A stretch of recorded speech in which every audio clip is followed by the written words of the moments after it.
Hi everybody, this is Peggy, and today I want to show you the July release of Spellbinders page maps. These are called jar lids. Isn't that cool? Look at this. There's a big one. Oh, anyway, let me turn it over here and show you. So we've got this big design here. I don't know what you really call that, but anyway, it's pretty cool. A flower, a leaf, and two little tags. One is the oval, and one's the little like price tag kind of a thing. And then the other one is this jar label, and I've got it taped in there because I want to show you how I did that. So that's what we're going to show you tonight, how we use these. And again, these will be coming out in July. So check your local store where you normally buy your Spellbinder dies. Now, let me show you what I've done. Look at this. Let me bring this in so you can see. What do you think of that? Now, here's the really cool thing I want to show you. This background that's stamped, I did that with the die cut. How? Well, stick around. I'm going to show you. Then I cut the flowers out and the leaves, popped those up.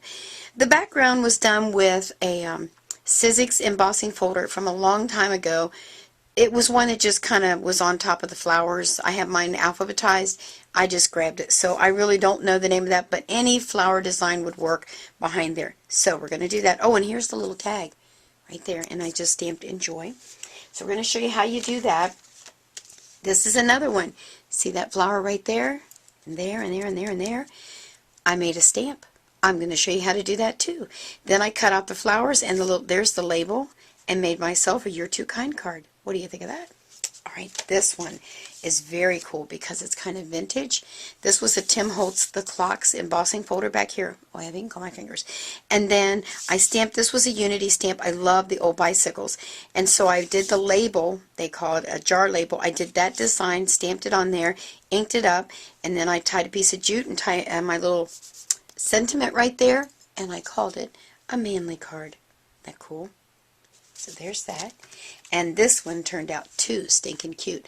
I used the big background. I think that obviously it's a label, and it's a fancy label around the edges here.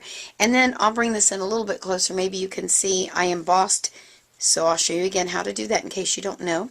And I just painted this little guy. He's an old stamp I've had for a long time. I can't think of the name of the company right now. Anyway, I'm not even sure if you can get it, but anything would work on there, obviously, and I colored him with some Copics. I used Memento inks. I used my No More Shims embossing mat, and let's see what else. Oh, and I used Pen Score. I don't know if they still have that out there, but I'm going to show you how to use it. Let me clear some things off, and let's get started. Now, the first thing that I did was take a piece of Fun Foam. You can get this at any craft store, hobby store type thing, and it's just that Fun Foam that the kids cut up, make all kinds of things. I ran it through the die, and I got, there was my little flower right there. And then I have some sticky on here on my little block, and let me bring in a piece of paper. And then all you have to do then is just obviously ink it up. And I'm using my Memento ink. Check that out. Is that too stinking cute? I mean, look at that. It's a perfect stamp. I could do that with any of those shapes. Just using Fun Foam, and you can put double-sided tape on the back of your little Fun Foam and make yourself a stamp. So there's one way. Now, the other product I have, and it's an older thing, I'm not sure, I call it Pen Score. It's a block of rubbery stuff, styrofoamy rubbery. It's called Pen Score. And the way this works, it's pretty cool. Let me grab my flour off of there. You're going to heat it up. So excuse me while I make the noise and heat. So you're going to heat it up a bit and get this foam really warm. Once you think you've got it pretty hot, you're going to take your die, and actually you can do any shape. You press it down in there, hold it a couple seconds, like so. And now I have an impression right here that becomes my stamp. So I did it on this side. You know, I should have brought red ink. Let me see if I can wipe some of that off of there. It might already be dry. It looks like it's dry already. Okay, so I'm just going to use the dark blue because I think you can actually see it better. Bring in my piece of cardstock. Then all you do is put your ink right on top. Make sure you ink it up good. And what's really cool about this Pen Score, I can reheat it and put a different shape in there, and I've got a different stamp. Now, I'm not sure where you can get this. I will do some research for you, and maybe I'll stick it on my blog and you can see it. So, where you can find it. Press down. Give her a good press. I forgot to put my stamp pad under there. And voila. Check that out. Is that too awesome? So any dies that you have, any objects, I could have heated this up and put quarters, dimes, pennies, keys, hairpins, I mean anything you want, you can put it in this stuff. It's just an old product I had around and I thought that'd be a cool thing to show you. Now the other thing I wanted to show you, so let me bring that card back in. Oh, here it is. So that's how I got this background. Alright, let me clear some things off and let's do another. Now what I wanted to show you here, I have some trouble sometimes with the dies. It's not this brand, it's just sometimes I do things too quickly. So I take a little piece of sticky tape and put right here on the outside, and that holds my die when I'm cutting it. But also I can leave it on there. I'm trying to fit it on here so I can show you. I can leave it on my piece of paper once I've cut it, and then I can ink it up. So I want to show you real quick how I did that, so you would get the concept. I may have shown this before, but it really is so cool. Oh, I don't know if my tape will stick, but we're going to give her a try. Let me move a couple things here. And again, I'm going to use my Cuttlebug because she's handy. And the cutting sandwich I'm using is an A plate, a B plate, my paper, and the die, a little hunk of tape there, and then a C plate, and that's how I'm going to cut it. There we go. And we're going to set that over here. Okay, I'm going to reach over and grab a blue applicating sponge here. So now I've got that, I'm going to leave that in there. I'm going to ink up a little bit, and I can come in. This is too dark really if you're going to stamp on it, but I just want to kind of give you the idea how you get this really cool look on the inside.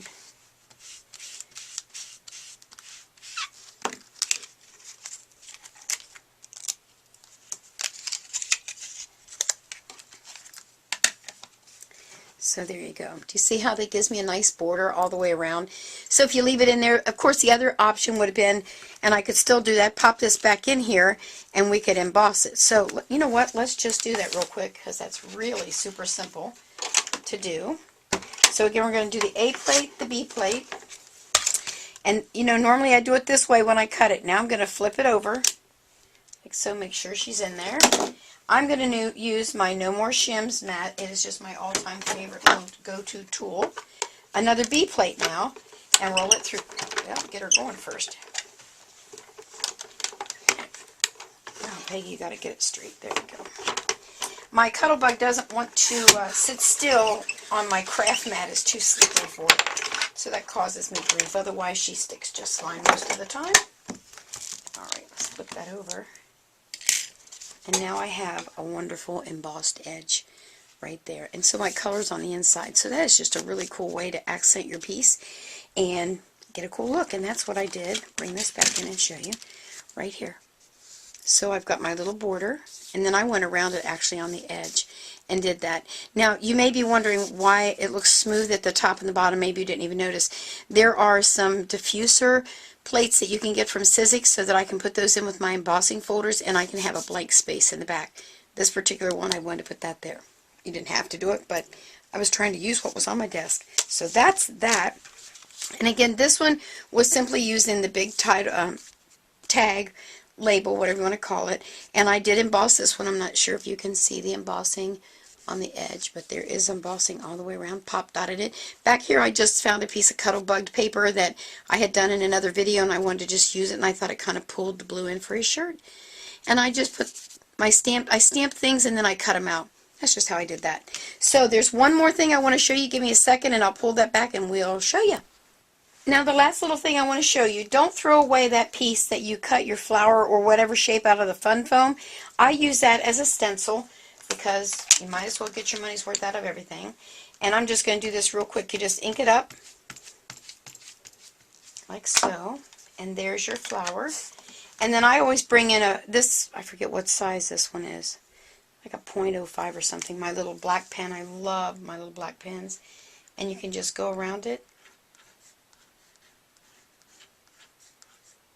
And you can just do some doodling if you want to. And I mean, it's a total different way to do your dies. So there you are.